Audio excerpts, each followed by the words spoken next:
Өтініш айта білу әдебі. Әдептің басы байқап сөйлеу. Сіздің дүние есігін алғаш ашқаннан кейінгі ең бірінші айтқан сөзіңіз қандай болып еді?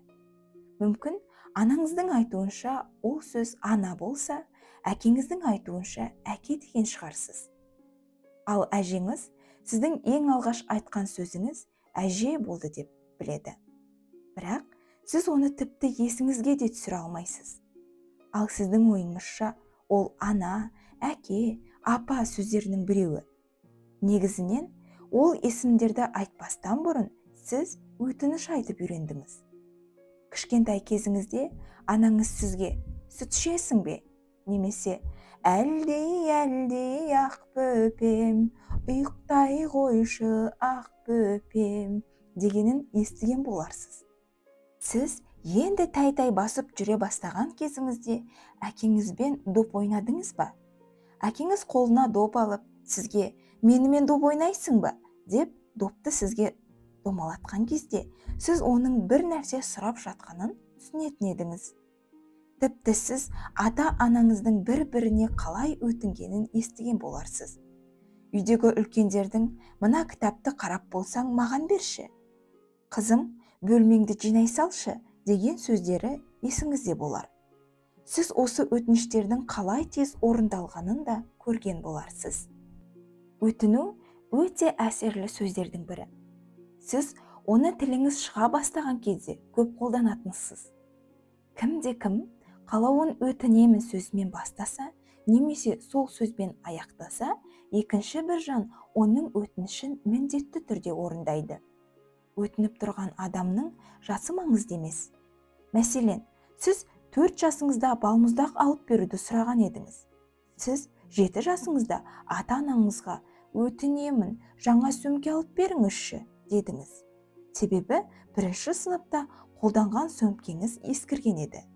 10 жасыңызда сыныппен қыдыруға баратын кезде өтінемін, барсам бола ма деп сұрадыңыз. Ал 6 жасыңызда курсқа қатыспақшы болғанда өтінемін, курсқа ақша бере аласыз ба деп өтінген болатынсыз. Өтінемін өмір бойы сіздің жиі қолданатын сөзіңіз болады. Өйткені сіз ақылдысыз. Егер құрбыңыздан немесе өзіңізден кішіден көмек сұрасаңыз, сөзіңіз өтінемін, өтініш деп басталған абзал. Қалауыңызды ш жұрнағын пайдаланып, көмектесші, бере салшы, айтып жіберші деген сөздермен жеткізуге болады. Ал егер үлкен кісілерден сұрағыңыз келсе, сіз деген сыпайылықты білдіретін беріңізші, айта салыңызшы, көтере аласыз ба деген секілді өтінішті білдіретін сөздерді қолданып үйреніңіз.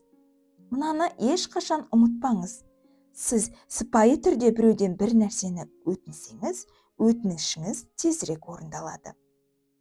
Айналаңыздағы адамдарға әрқашан күлімсіреп тұрып, өтінемін деп айтыңыз.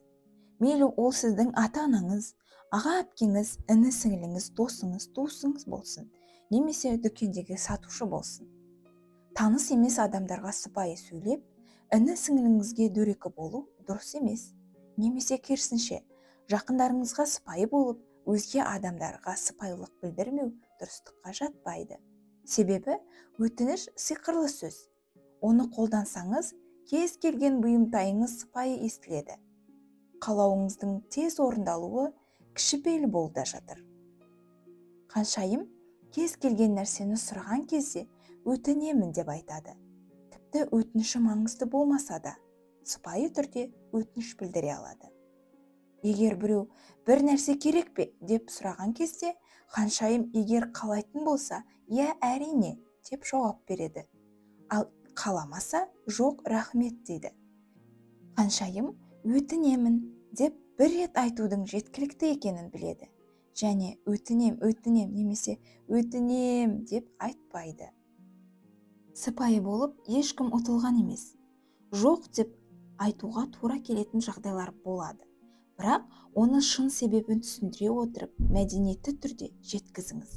Неліктен жоқ екенін түсіндіріңіз. Жоқтың орнына иә деп айтыңыз демеймін. егер жоқ деп айтуға себеп болса, жауабыңыз жоқ болып қала берсін, бірақ оны сыпайы жеткізіңіз.